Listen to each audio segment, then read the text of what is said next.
This is experiment 5, unknown E. So we are starting the experiment with our unknown E solution in the centrifuge 2. We have about 3 mils of it.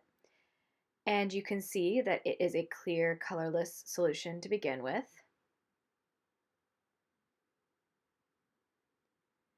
Moving on to step 1A, we are putting about a half mil of 6 molar hydrochloric acid into the solution and watching carefully to see what happens.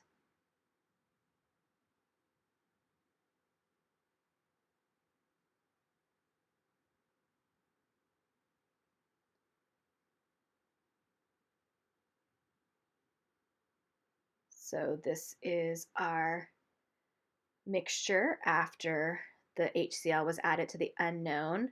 So step 1A is completed by centrifuging and discarding the supernatant. And then steps 1B through 1D are completed by washing the precipitate. So that has been done off camera. So this is the precipitate after washing. So next we move on to steps 2A and 2B, which were completed on the precipitate. So hot water was added and it was heated. And so we still have some precipitate after steps 2A and 2B. So this is just the precipitate.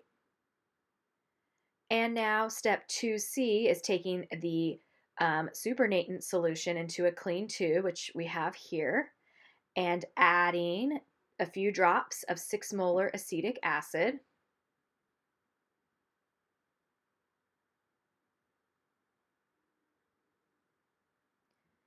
And then mixing it before adding a few drops of potassium chromate.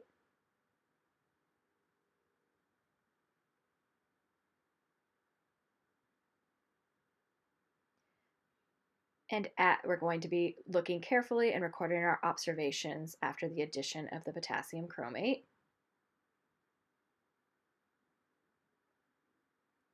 So the potassium chromate solution is yellow, and we have a yellow solution in our tube, but there is no cloudiness at all. So no cloudiness in that tube.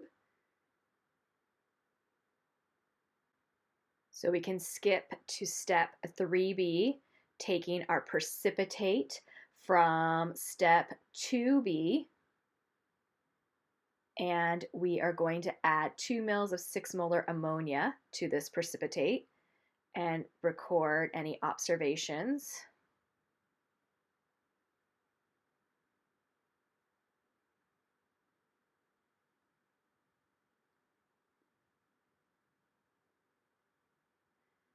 So this is after centrifuging, and we don't see any dark precipitate at all. I just see a colorless solution after adding the ammonia and centrifuging. So all we have is supernatant, and we can take this supernatant for step 4 and add the 6 molar nitric acid. So the supernatant from step 3B will be used in step 4,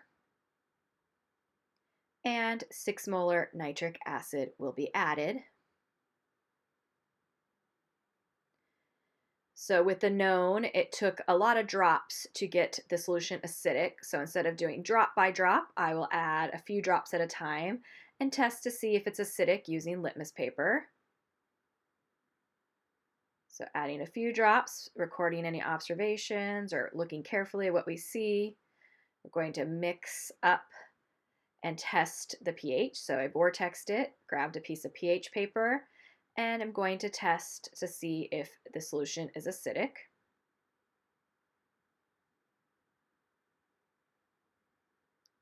And it is not yet acidic, so we will need to add more nitric acid. So again, watching carefully as the nitric acid is added.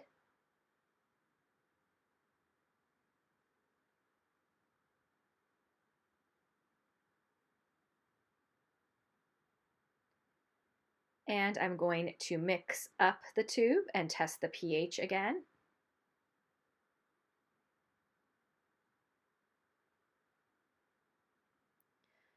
So I mixed it up and then dipping my stirring rod on into the solution and putting on the pH paper. We still have blue pH paper.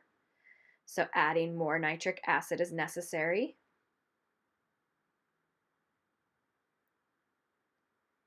So adding a few more drops, we can see something happening. I'm going to take that centrifuge tube and vortex it and test the pH. So I see cloudiness in there after mixing, and I test the pH, and the paper turned from blue to red.